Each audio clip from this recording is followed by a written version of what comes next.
ए जी ए बउआ के पापा बोला ये हमर रानी, ए हमर राजा जी, बोला हमर दिल जानी, ए हमर करेजा, बोला ये हमर रानी। हमरा 5000 के साड़ी चाहिए। 5000 के साड़ी? हाँ जी। इतना चिकना के बोली कि हमारा कुछ अच्छा बात कहा, इतना चिकना के साबुन से लगा के अब 5000 के साड़ी मांगे आएंगे। बोला 5000 के साड़ी पहन के कहाँ जाएंगे? नहीं राजा जी, नहीं यार, नेहरा में केरा देखेंगे, नाहिरा में जी भी भाई बाप के देखे आओ जे। हाँ जी सुन ना, बोल। अभी तनी काम धाम तनी ना चलते हो, अच्छा तनी पॉकेट तनी ढीला हो।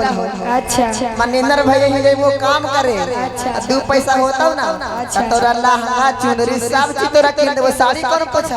अच्छा तो ही हमारे एगो स्पेशल रानी है। अच्छा हम ये सब नहीं जाने हो। सुन ना, अच्छा चल ना शिव चर्चा में। शिव चर्चा में? हाँ। शिव चर्चा में हमरा जी जब तक हम सास के 5 झाड़ू मारबो ना, झगड़ा लगेबो ना, जब ले चप्पल जूता करबो ना, ऐसा मौके जी काहे कि सास के 5 झाड़ू मारबाओ। शिव चर्चा में जाए। शिव चर्चा के हमरा भी नामो न लिए जबला हम लड़ाई लगे, जबला हम मन भर सभी तो लड़ाई लगबे में। तू कुटनी है गे? आए शिव चर्चा करे जाए। अरे शिव चर्चा में जामी ना तो हर जिंदगी सवार के हम ना जाने शिव चर्चा के हाल मारवा झापर से ना कि कैसा ये भतर मार है जी, ये हमने मारे लगा है जी। ए संजय भैया, अरे कैसा खोल के ले जा जी, हमारे बापो हले जो इसमें हले, अब भाई हले जो इसमें हले कि ऐसा नहीं कोहड़वा के ला के हमरा ही बैठा दे लखे। बतावा तो और चुप रहेंगे कोहड़वा। अरे जो बाप भाई के तू तार लाही तनी सुन बोल संजय भैया।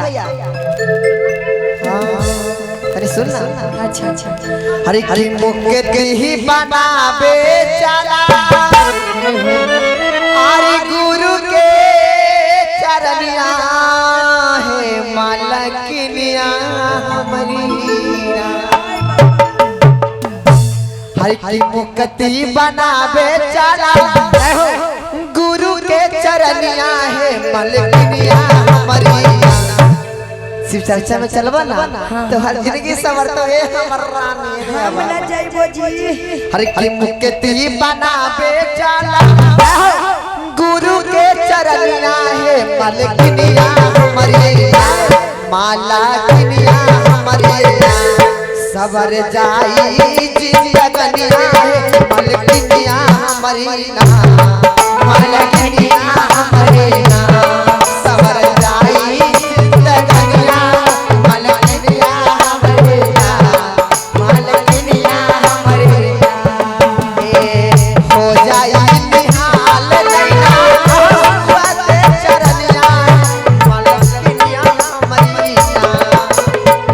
हो जाई निहाल लैला छुआते चरनिया है मालकिनिया हमारी।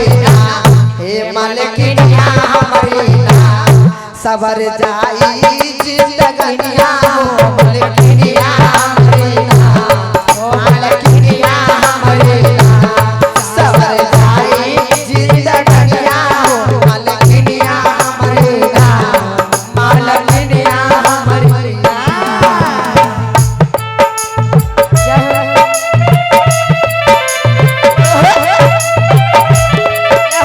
ताली बजा के दीदी चलना पूजा करे नाजी बाबू शिव चर्चा चले। नाजी बजी पागल है पागल तो हम ही है कि तू हो।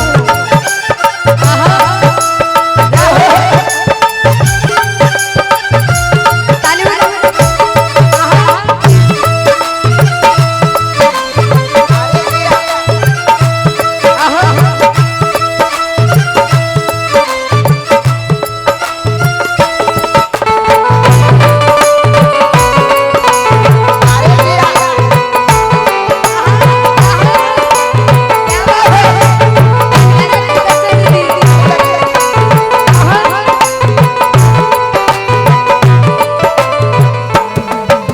ए रानी बोल ए हमर सोना बोल ना एने आवे बोल जाना शिव गुरु बड़ा दयालु हथी। अच्छा। देवो में देव महादेव हथी। अच्छा सबके दुख दूर बड़े जल्दी कर दे हथी।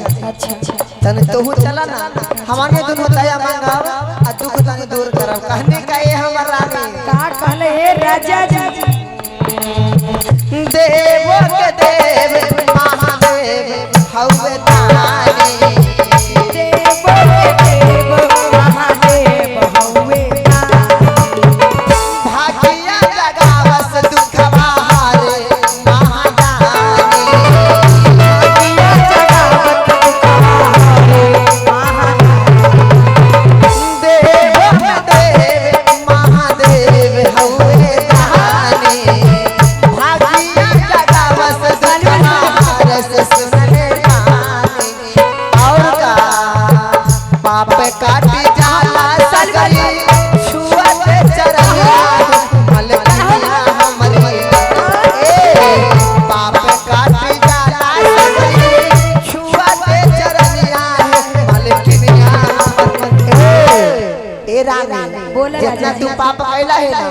सास के रोज झड़वे झड़वे मारला है, अच्छा। ननद के मारला है, अच्छा ससुर के मारला है। अच्छा उस सब पाप तोहर धुल जाई। शिव चर्चा में एक बार चलबो ना, सब पाप कल तोहरा धुल जाई। हर की पाप काट जाई उ हवा हर छुअते चरनिया है मालकिनिया हमरी ना, मालकिनिया हमरी सबर जाई जिंदगनिया मालकिनिया हमरी ना, मालकिनिया हमरी ना सबर जाई जिंदगनिया मालकिनिया हमरी ना, मालकिनिया हमरी ना।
हम ना जीवा बड़ी हमरा माथा दर्द कर रहा बुखार लगल रहा कादो शिव चर्चा के नाम पे माथा दर्द कर रहा है। देखो तो जी आचार को ही घरे घरे जाके आ लुतरी लगावा है, चुगल खोरनी वाला काम कर रहा है।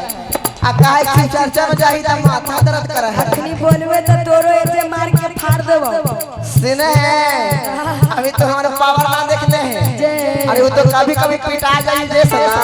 अच्छा लेकिन मर्दाना के पावर ना देखले तो अभी ये बोलो जी अभी रउवा निकाल के लेबो ना समझदारी आई। अच्छा अच्छा सुन ना गोड़वे तोड़ दे के पाछा के साड़ी पहनते नहीं। सुन ना तोरा माथा दर्द करे ना हो। अच्छा शिव गुरु डॉक्टर है, वैद्य है, दवाई उनके यहाँ मिला है ना दीदी। तो वो चल ना आई जी उतय अपने पगला बौरा हाथिन जी पगला आ डॉक्टर हथिन आ वैद्य हथिन मैया कैसा आई जी ई कहां से उपेंद्र पारवा हम रख जी। वो तो अपने बूढ़ा था पी खा के उसके पुतो ले कहानी का ई कौन ने क्षेत्र के पुतो है। शिव गुरु भाई अपना मां में दवाई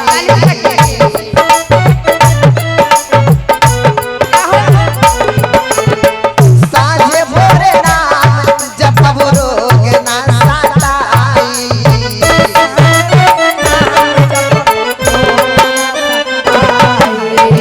शिव गुरु भाई हउए नामा में दवाई साझे बिहन नाम जप रोग ना सताई।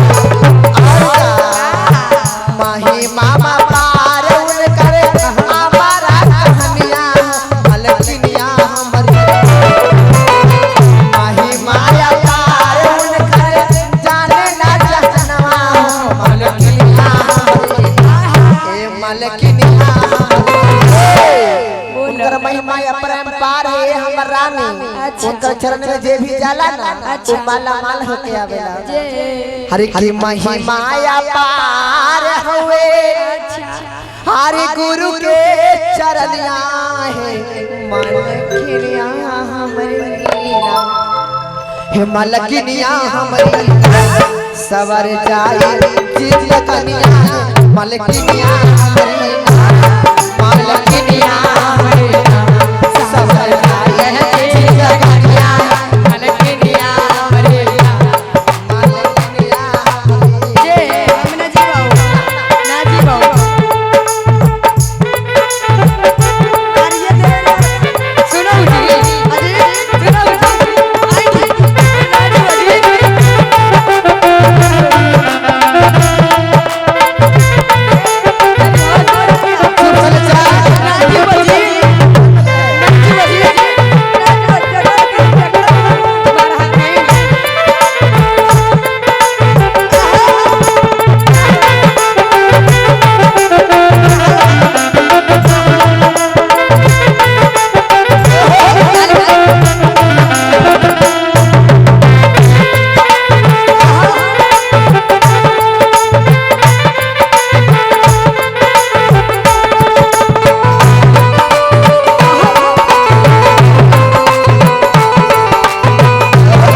ज्यादा कुछ ना करे पड़ता एक आजी अरे तीन सुन से खाली पालन करे है बाकी तो हर जिंदगी अपने आप सवर जाई सुने सुने ये हमारा नहीं सुनाओ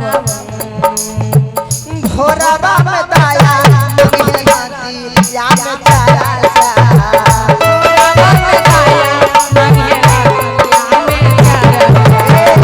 भोरवा में दाया मंगिया मां में चारा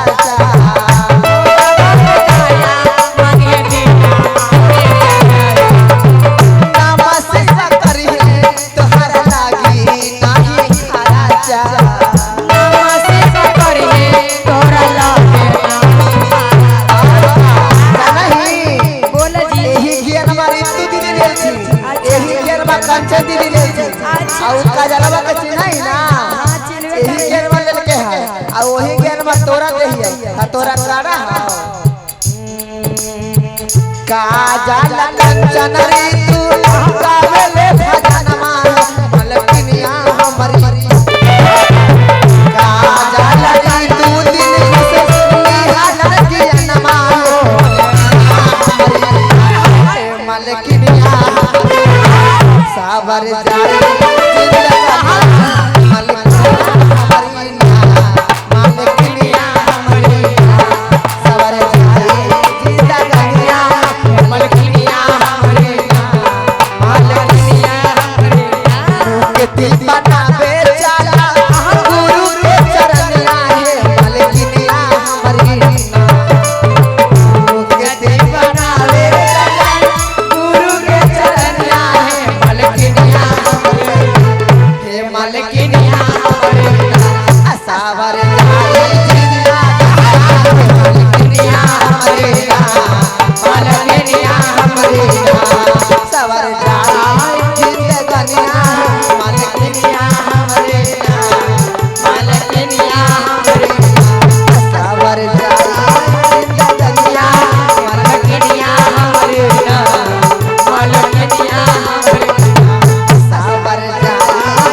अच्छा ठीक हो जी अब चलो हम अब लड़ाई ना करबा ना करबो जी घरे घरे झगड़ा ना लगैबा ना जी कैलियो कर माफ करिया जी खुश रह जी आ जा एक से कैसे होई आ ऐसे ही बात मानत रही है आया के पढ़त रही है आया कर ना बात मानबा अच्छा जा कि पियल के ना सब धरैबा ना अच्छा तई थोथोनमा जब बिगाड़ी जतो चल मने से चर्चा में बोलिए श्री गुरु महाराज की जय बोलिए सच्चे दरबार की गोर लागयो सासू माई गोर लाग माफ करिया माता जी गोतिनिया के अच्छा अच्छा औने नंदी हो नंदी के लाग सबके प्रणाम करयो दीदी कहीं के माफ कर जब गलती ना करबो माफ कर दे अब गलती हो गेलो दीदी जी अच्छा अच्छा जाके गोर लग जाके गोर लग ओने जाके लग अच्छा गलती हो गेलो दीदी जी गलती हो गेलो आइने गोर लगाइए ले गोर लगाइए गोर लगाइए नीचे हो अच्छा लाओ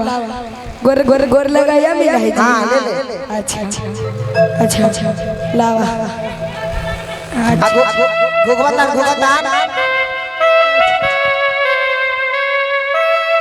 हमारे अर्तिया के नाम पे ताली बजा दे एक बार बोले सच्चे दरबार की जय हमारे कितना सुंदर मेहरारू है